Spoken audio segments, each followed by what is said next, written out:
Hey everybody, Danny Hauger here. Hope you're having an outstanding week. Thank you so much for checking out our show. Are you looking for new and engaging ways to get your students up and moving in the classroom? Get out of the sit and get rut of teaching by checking out AmpedUpLearning.com, a teacher-owned and operated company in Texas that is looking to gamify teaching with creative new activities for the classroom. From their FREC resources and escape rooms for social studies and science to speed squares and task cards for math and English, they have tons of teacher-created resources. So many good things up there. And don't forget to check out their apparel designed specifically for teachers. Look good and support teachers. That's something I can get behind. Use code HaugerHistory10 to save 10% on all items and follow them on social media at AmpedUpLearning for their monthly giveaways of Amazon gift cards, lessons, and apparel. Man, supporting teachers while also supporting teachers, that sounds like something we could really get behind. And don't forget to use that code HaugerHistory10 to save 10% on all items at AmpedUpLearning.com. What a great way to start. Now let's move on to the show. Thank you so much for supporting inspiring teachers.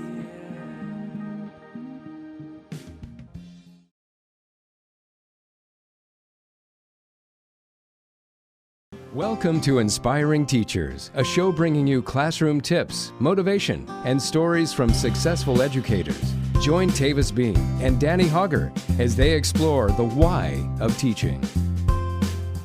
Hello and welcome to another episode of Inspiring Teachers. I'm Tavis Beem. Danny Hauger here.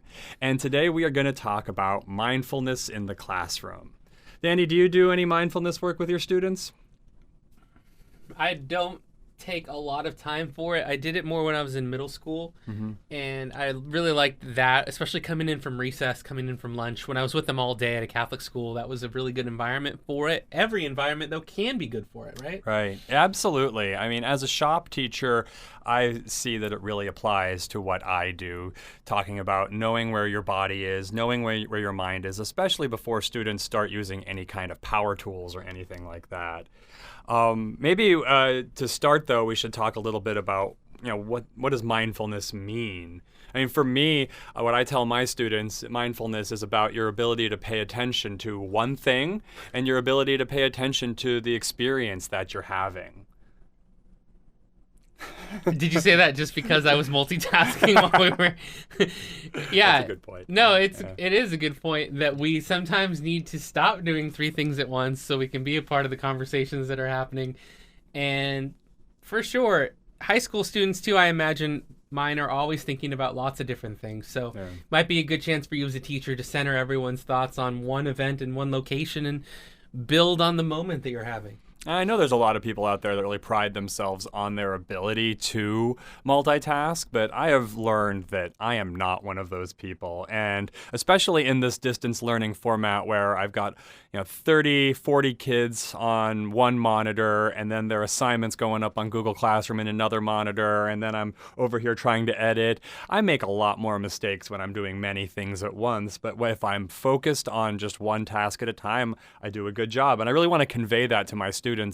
And again, especially when they're using things like bandsaws and other power tools that could possibly... Stakes are higher. Yeah, they're really high. So I can really see how mindfulness applies to the shop. And I think it does apply to all of our classes as well. I try to teach my students when we talk about mindfulness that they can bring this into every aspect of their schooling and their lives.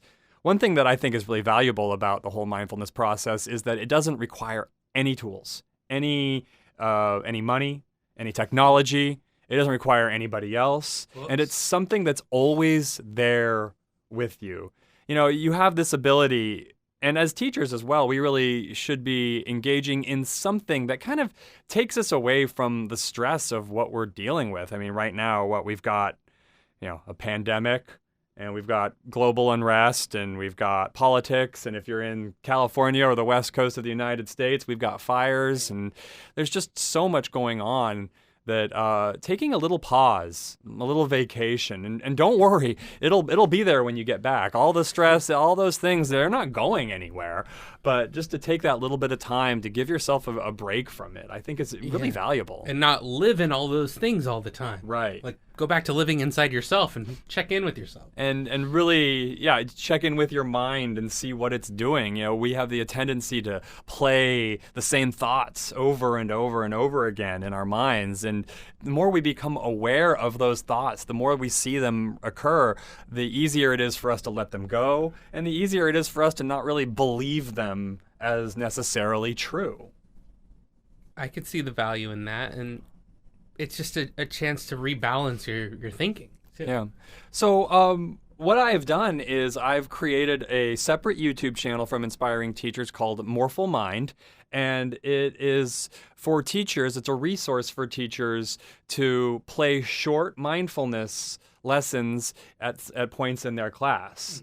So each lesson it talks about one specific aspect of mindfulness, and there's 1 to 2 practice sessions per lesson, and they run about 5 to 6 minutes each lesson. Was that Moreful Mind? I'm just making sure we get that clear for everyone. Yeah, it's a Moreful Mind on YouTube, not Morphle, like the little red character Morphle that our kids watch. I know our kids watch some Morphle, so yeah. Just making sure you're not using Morphle in any way that's gonna get you in trouble in the future. No, and I've already had a few good laughs about Morphle. Regardless, I'm sorry for that. Yeah, a little sidebar, but so yeah, more full mind, and if we can bring a more full mind, we can have a more full life. Makes sense. Yeah. I think that's a valiant thing to dedicate time to, and you're giving these videos away for people to try and experience and enrich themselves for free on YouTube. That's pretty cool. Well, yeah, mindfulness I think is something that would make a better world if we all were just a little bit more mindful. And so I wanted this to be a free resource for teachers. Again, they are just short episodes, so it's not something that you'd want to watch like all 10 in a row.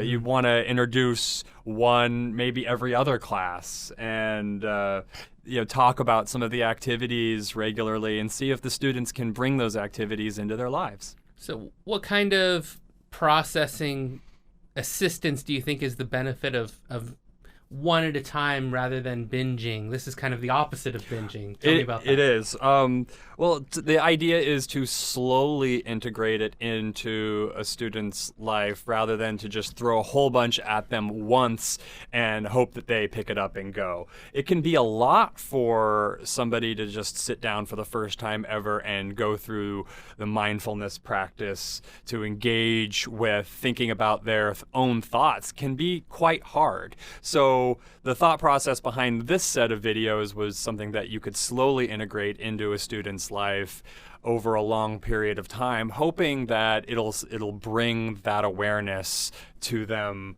long term. How do you suggest that teachers open this portal for their students before they play a video? What should teachers share with their students about the purpose of it and why this could help them? How do you, so much of teaching is that setup bit. Absolutely. Yeah, I agree. It probably wouldn't be the best for a teacher to just be like, okay, you're going to watch this mindfulness video and then not really refer back to it. So ideally, I think what would be best is if a teacher had some level of a practice as well.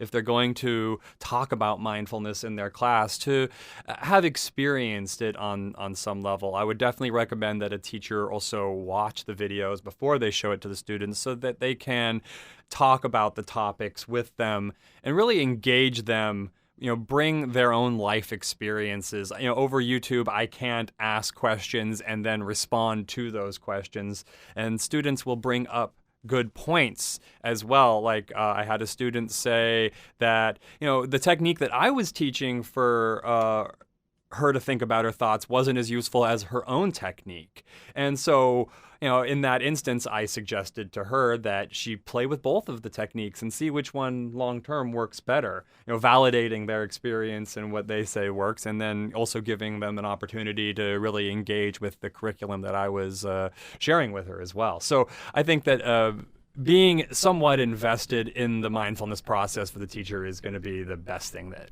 you could do for your class. It sounds to me like an exercise, like any other exercise or sport. The more you practice and experience the right form and the right Did you watch my first episode? No, I didn't. It would have been good if I did. Because I say something very similar to that. Yeah, cool. Absolutely. It's just what it sounds like in that the more repetition there is, the more success and fulfillment there will be from it. So right. That's cool. And I would imagine that like this is a good leadership training skill to have too in the future, in that the more well-balanced you are individually, the better you can lead others to be well-balanced. Absolutely. The more that, especially in stressful situations, that we can maintain a sense of calm and we can be that calm for our students. You know, we show our students how to behave during stressful situations when they see us going through stressful situations. So when your technology is not working in your class, how you engage with that will set your students up for how they're going to engage with stressful situations when their technology is not. If they see their teachers, their mentors freaking out and acting irrational because their microphone's not working or the video's not playing, or if we can be a calm example for them, I think that ultimately they will be a calmer, more engaged student as well. Cool. Sounds like a good way to get a break from the appointment to appointment day that we seem to fit ourselves into, students and teachers. Absolutely. Yeah. It's kind of like we still fully engage with it, but we're just a little bit more separated. Our ego is not so wrapped up in everything being exactly perfect to what our plan is in our brain. Nice. So for us here at Inspiring Teachers, we thought it would be a great gift to you to be able to share these videos that Tavis has made and More Full Mind, right, on YouTube. More Full Mind. How you find it. And we'll play a few of the clips here at the end so you guys can get a sense of what it looks like. Cool. So please enjoy that. And before we get out of here for the day, we want to thank our friends at AmpedUpLearning.com again for always supporting the show for so long now and being a great resource for teachers. Again, the Hauger History code, Hauger History 10, will save you 10% on your order. And also another organization that's committed to helping communities grow and break the cycles of everyday life is Plantingjustice.org, and our friend at the Rolling River Nursery here in the East Bay area. They are now in their 11th year and have built over 450 edible gardens in the San Francisco Bay Area. And you can donate to them and shop at their nursery online at plantingjustice.org. They are just such a cool organization. And the neat thing about meditating for me is I sometimes leave it with new ideas that I didn't have before, but not because I was trying to think of new ideas, but because I wasn't. Let your mind sit, and then when you come out of it, maybe you're forming a new thought pattern or some new cognitive tracing, and your mind will lead you to some new cool things. And this is an organization I found recently after posting my own meditation video, and it's just neat that these things all come full circle. Right. So, and it's also good to think about the fact we often think of mindfulness as sitting quietly in a room focusing on our thoughts, but really any practice can become a contemplative practice. So gardening can become your mindfulness practice. Cooking can become your mindfulness practice. Speaking can be your mindfulness practice. It's whenever we apply the focus of our consciousness on what we're doing in that moment fully. Greatly said. So very cool stuff. Thank you, AmpedUpLearning. Thank you, Plantingjustice.org. Now let's take a visit into some mindfulness here from the videos that Tavis has made, and then we'll see you on a future edition of Inspiring Teachers. Thank you so much, and get yourself set up for this. Thank you.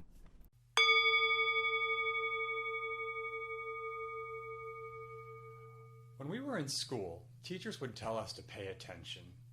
But how often did they actually teach you how to pay attention? This is not something that we're usually taught in school.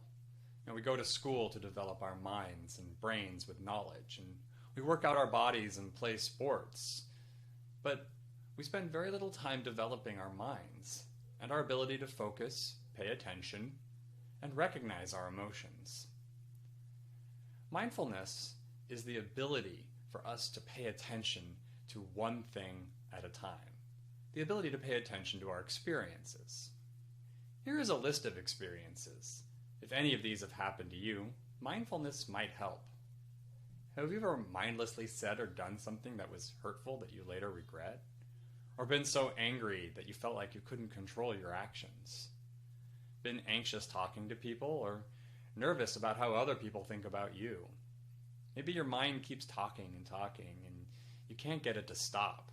Or if you've just been in a bad mood, or maybe had something happen to you and you don't even know what the emotion is that you're feeling, but you know you feel something. Or maybe you've had so much fun that you forgot to pay attention, and before you knew it, the fun was over. Or been spacing out when someone was trying to talk to you and get your attention.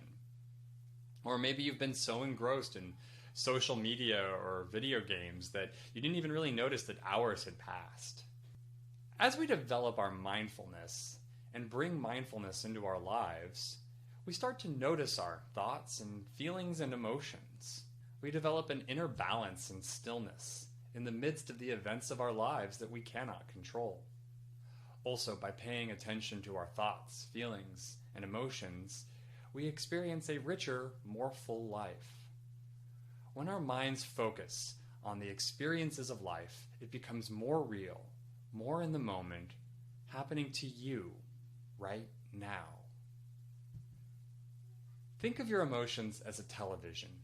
Each channel is a different emotion: anger, fear, worry, stress, love, happiness. Sometimes we don't even know what the emotion the TV is playing is. When we go through life mindlessly, we experience these emotions like someone else has the remote, controlling which channel we are watching and how high the volume is. But when we bring mindfulness into our lives, it's like we're taking partial control of the remote. Maybe we can change the channel. Maybe we can turn it down so it's not quite so loud. Or maybe we have no choice and we have to watch it, but at least we can pay attention to what emotion the channel is playing. And maybe we can investigate just a little bit as to why we are feeling what we are feeling. No matter what, mindfulness puts some level of control in your hands. Or maybe the television is playing our favorite show. Mindfulness will help us enjoy every moment of the experience in its fullness. In the next lessons, we'll be talking about the steps to developing a mindfulness practice. And just like any skill, it will take time to learn, and it will take even more time to get good at. And just like any skill, there will be times that you'll be frustrated and want to give up, and other times where you'll be excited about your progress. This is totally normal. Just keep practicing, and you will see the benefits.